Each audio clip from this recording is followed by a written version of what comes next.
José Del Negro aquí otra vez.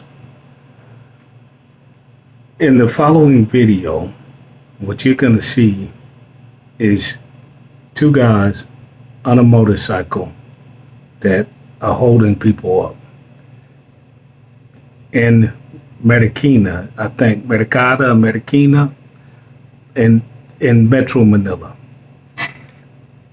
The significance of this is number one, observe how the Filipinos respond when they are getting held up. They're not doing what the American guy that just got shot did. They're not chasing the guys down and trying to hit them with an umbrella. They're not saying, come on, let's fight. They're not saying anything of that sort. They're just giving up their stuff. They're giving up the goods. And, that's all they're doing. They're not trying to play that hero role. Now, there's a very important reason why you don't want to play the hero in the Philippines. I understand that the average Filipino is about 5'5" and he's about 125 to 135 pounds. I understand that. I understand that Dutchmen, who are the tallest men in the world, are 6 something and at least 190, 180 pounds, and they can overpower a Filipino. But not only do I understand this, Filipinos understand that also. So what you're going to see in this news report, you're going to see that there's two guys there on a motorcycle, and one gets shot dead. The other one gets shot and he gets arrested, and he's being charged with multiple crimes, murder being one of them. But in the screenshot that leads this, what you're going to see is the type of arsenal that they had. They didn't just have 9mm pistols, probably 9mm hollow points, tumblers.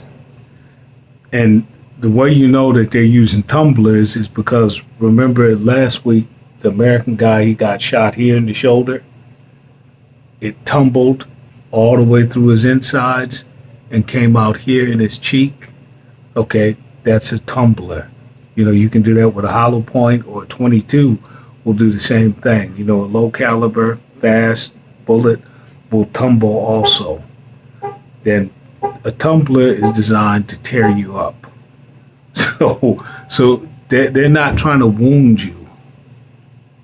The two guys in this incident, they're not trying to wound you. They're trying to enter and tear your whole insides up. They're trying to tear every organ up. Now, not only did they probably have tumblers and hollow points, but when you read, it's going to say grenade. A-Y is the B verb. It's like I in Latin, Spanish, Portuguese, existi, I. It's like that, to have, to hold, to be. And they're saying I granadas. And that's directly from Spanish. They just take the A off. I granadas. So these guys didn't just have pistols. They had grenades. So unless you're fucking around in a tank, no matter how big you are and how bad you are, Filipinos planning on taking your ass out. So if you think that you're going to listen to Calvin and his supporters who say, oh, we got to have a pistol. Pistol ain't going to do you any good against a grenade. A pistol will not do you any good against a grenade. And as you saw about 3 or 4 months ago down in Mindanao, the bad guys had a grenade launcher. Well, actually, they had a TOW. A TOW is a tubular weapon, and it fires like this, and it has a tube and a sight, and it has a later it has a guided ballistic. It has a wire guided ballistic. These guys, they took a TWO, not a pistol, not a bazooka, not a shotgun. They had a TWO, and they took one of the municipal, like the mayor or the barangay captain or whatever. They thank God his vehicle was armor plated. It did some damage, but they took a licking and kept on ticking. They kept on rolling, but the guys got down, military ready position, put that TWO on them. Boom. So if you are listening to these expat comments and you think that you're gonna, as Sean Connery said, if you bring a knife to a gunfight, you're not gonna make it. So if you bring, in the Philippines, if you bring small arms fire to Filipinos, you're not gonna make it, because they're coming with TWOs, grenades, 50 cals. I mean, they're coming with full artillery. So the best thing for you to do is realize that if you are bigger than the Filipino, that the only thing that means is that you are a bigger target, and that is the harder that you will fall. That's all that means. So you getting up like that the American did last week, and you're trying to knuckle up and all of that, you're gonna get blasted. Give it up. No matter what it is, give it up. Call your bank. Stop payment on everything. That's all you can do. Don't lose your life in a tussle with guys that are not bringing guns to a gunfight. I mean, these Filipinos, they're planning on nuking your ass. And you're gonna watch in this report where these two guys, like I'm saying, grenades, tumblers, hollow points. I mean, they ain't shooting at cars. Now, I'm going to cover a little bit of grammar here. The key to Tagalog is reading the language from the inside out. From the inside out. Take the the and then we're going to go basa. Say B-A-B-A. And you can go ma basa, like that. And I forgot what basa means, but it means something, and I can look it up. But what I'm really focusing on is how you read this language. You go to the right of the word, and then you read to the left, each and every word. Go to the right of the word and read to the left. And the reason why is, let's say they have a word like cuento.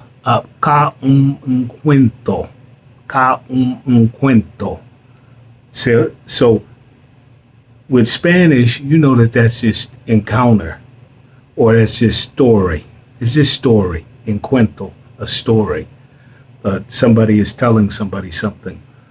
If you read it from right to left, the Spanish is clear, or the English is clear, or the Hindi is clear, or the Arabic is clear. If you attempt to read it from left to right, like English, it's not going to work. It's about like if you tried to read German and you just read German from left to right, you would have problems. You would have problems because of polywords and the size of the words. So and you're non-German, and particularly on the G particle, the GE, which is the past tense of German, and it's going to be in the front of the word. the very front. So if you are reading left to right and you're looking for the ed at the end, you're going to have problems. So just because one language does something one way doesn't mean that every language does it that same way. And no one is going to tell you not to read from left to right unless it's Arabic. Then they're going to say read from right to left. But if you even read Arabic from right to left, that's not going to work. Now, take Japanese, Chinese, you can read it vertically. You can read it vertically from up to down or from bottom to up. So, what you're really trying to do is have whole word recognition. In any language, you're trying to have whole word recognition. Like, take a word like kong, if. Just whole word recognition. Now, kong can look like it's kong. It can look like it's conjugated. That's why you have to look at the whole word. It's the same way like in Spanish. El mapa. Okay. Or la mano. Hermano. The definite article has to be memorized on every single word. There's no pattern. Same way in French. There's no pattern. Italian is particularly unruly. So there's no pattern. So it's not like, and think about English just for a second. The house, the woman, the man. Okay, see, the definite article stays the same no matter what the other word is. And if you have a rule that says the woman and you try and translate it as la mujer, el hombre, that doesn't work because it's two different systems. One system just has a indefinite article, meaning that it has no gender attached to it. And the gender can be in the word itself. But in English, it doesn't have to be. The book. The book. No gender. Versus Spanish, el libro. So you can't say la libro, and for good reason, because libro in Latin means child also. It's not that it doesn't mean book, but it's that it's so close, it's so close in the pronunciation that unless your Latin is really good, you're not going to be able to tell the difference between children and book. So, in Tagalog, you're going to have to sight read every word, and the best way to do it is to start from the right of the word and go left. Start from the right of the word and go left. Now you're going to say, damn, nobody's ever told me that. Well, you know what? When you get to Latin, you go into the word. Let's say that this is the word here. You're going to go into the middle of a Latin word and read either this way or that way. No one is going to tell you that, but you're going to do one of the two, or you're going to do both. But you got to go to the inside of a Latin word. Nobody's going to tell you that. They don't teach that in a class. But it's intuitive. Okay, so that's a little grammar with this, and you got to get it through your mind. I mean, like Jim says, he says that he's off in Cambodia, and he doesn't need Kim, and he doesn't need to study the language, and he doesn't need, because he's going to live a fully independent life. Okay, in no way do I disagree with him. But me, I'm in Mexico, so I have to have myself some Spanish. And I'm gonna give you a story, and then end this. I take care of this dog for this woman, and this goes into this. I take care of this dog for this woman. So I come and I park, and the dog jumps out of the car. Dog jumps out of the car. I grab some suitcases, and I look, and the dog is gone. So the dog always comes back. So I gave the dog a few days to come back.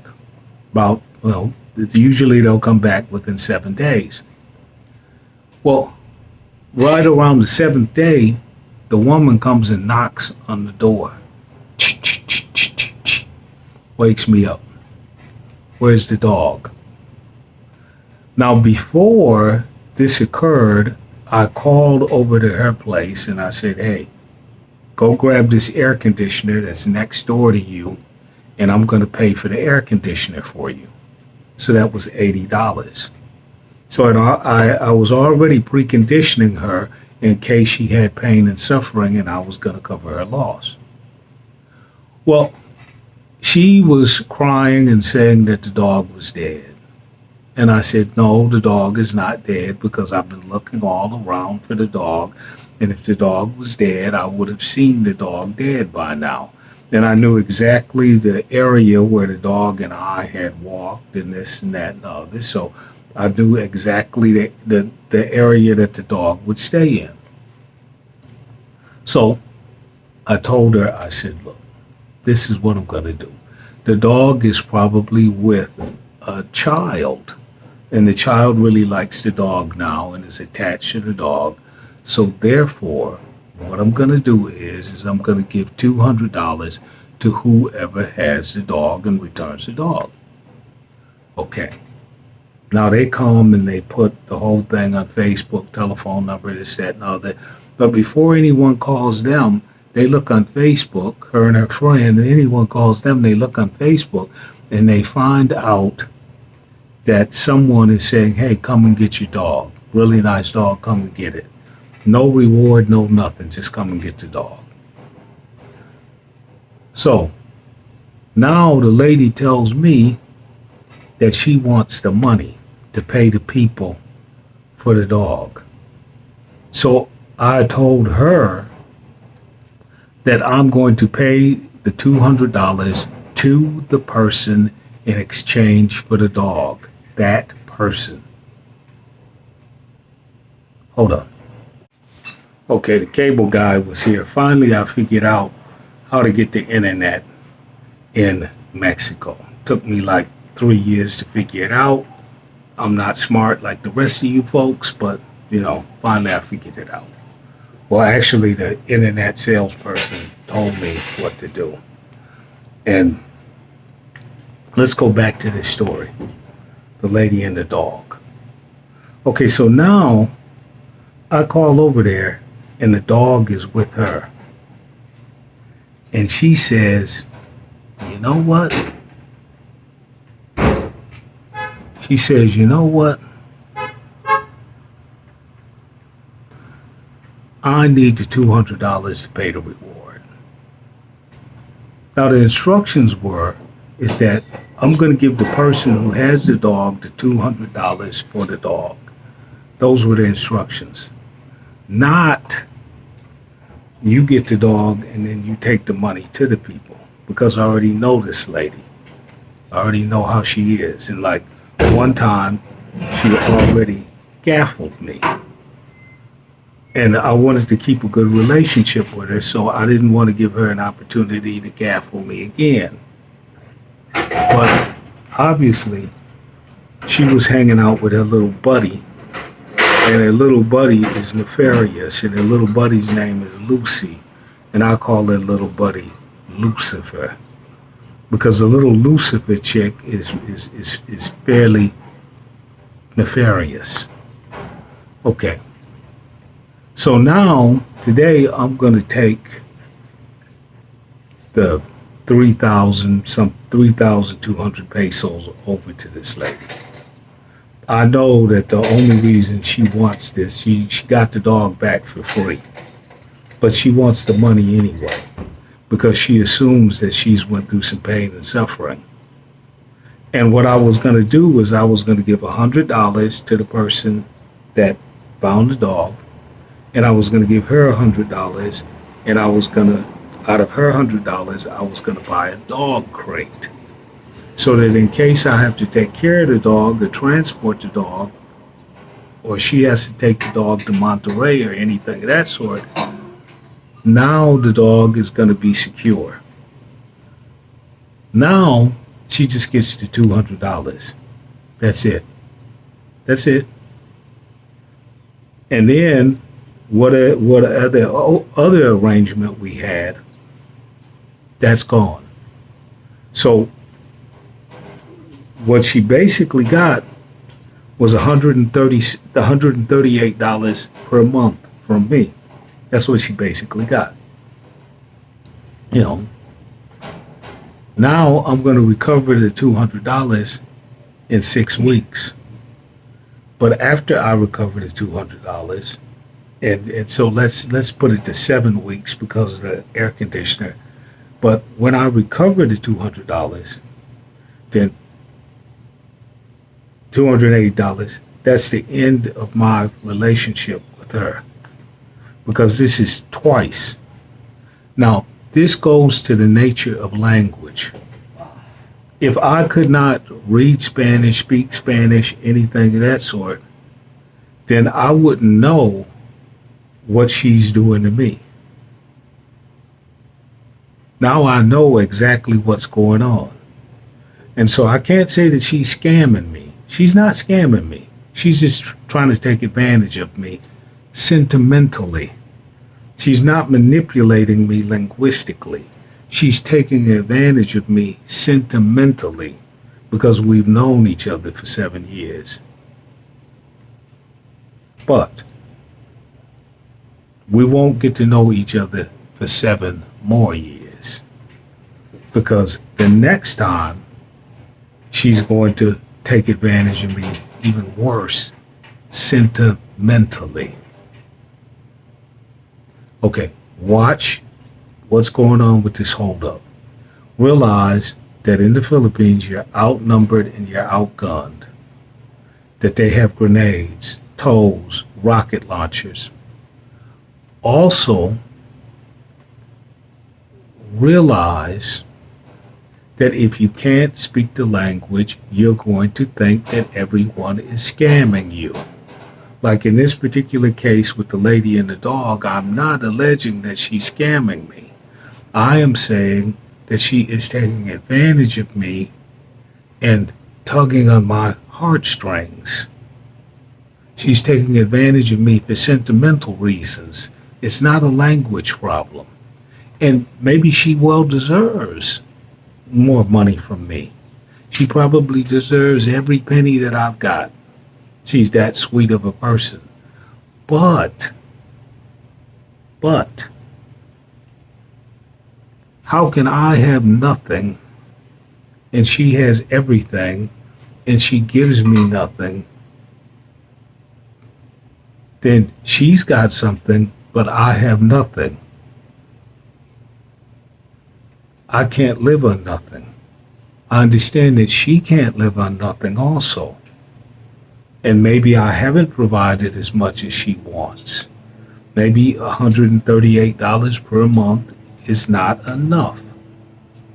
But you're talking about $138 per month for 7 years. And she was going to get this $200 anyway.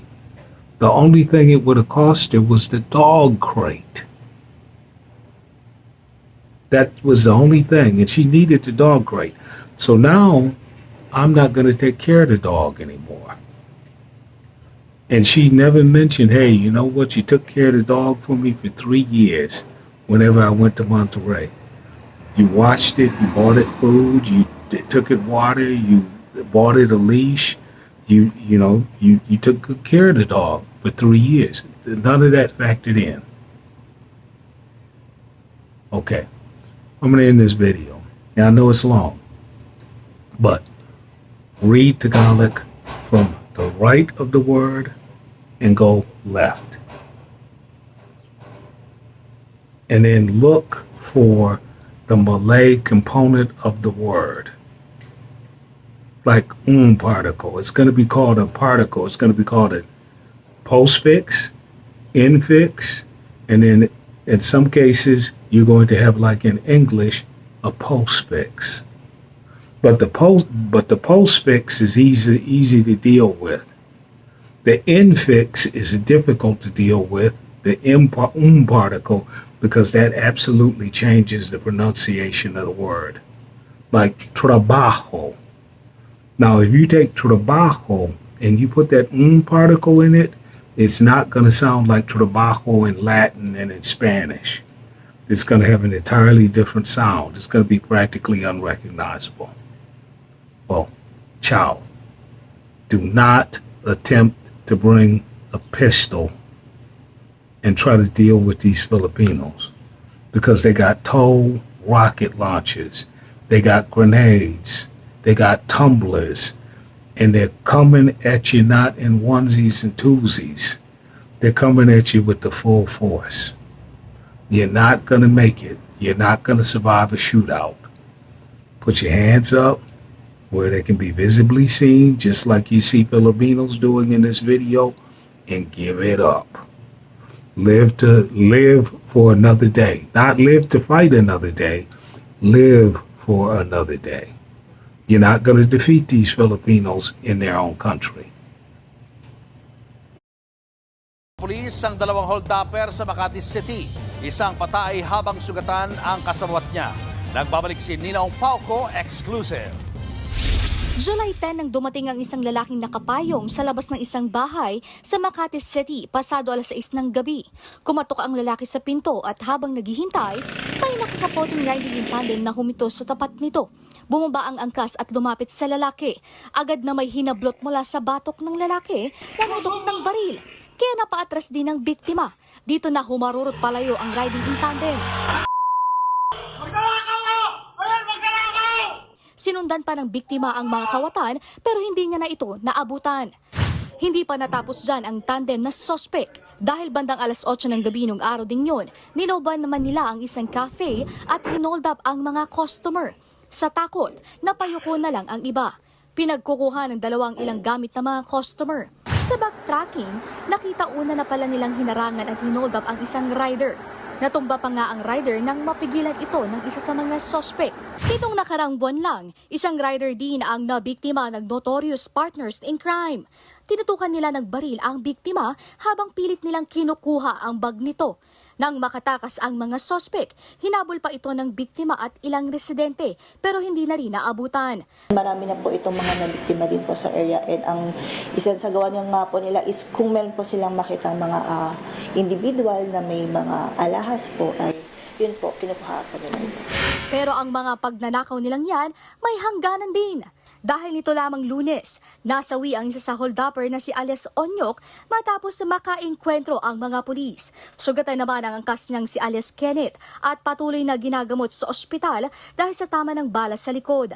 Ayon sa mga otoridad, rumesponde sila nang humingi ng tulong ang isang online reseller na hinold up din ng mga sospek. Si alias Onyok, may mga kaso na rin po theft and anti-gambling law, and meron din po siyang kidnapping na case. And ito naman pong suspect na si alias Kenneth ay meron din pong robbery cases. Na-recover sa kanila ang motorsiklo, 2 9mm na pistol at revolver, gayon din ang mga bala, granada at nakaw ng mga alahas na aabot sa 25,000 piso ang halaga. Ang biktimang reseller kinumpirmang sa kanya ang mga nanakaw na alahas. Patuloy pa ang investigasyon sa insidente at inaalam din kung may iba pa silang kasabwat. Maharap si Kenneth sa kasong robbery with homicide. Nagbabalita mula sa Frontline, Nina Ong Pauco, News 5. Mga kapatid, Julius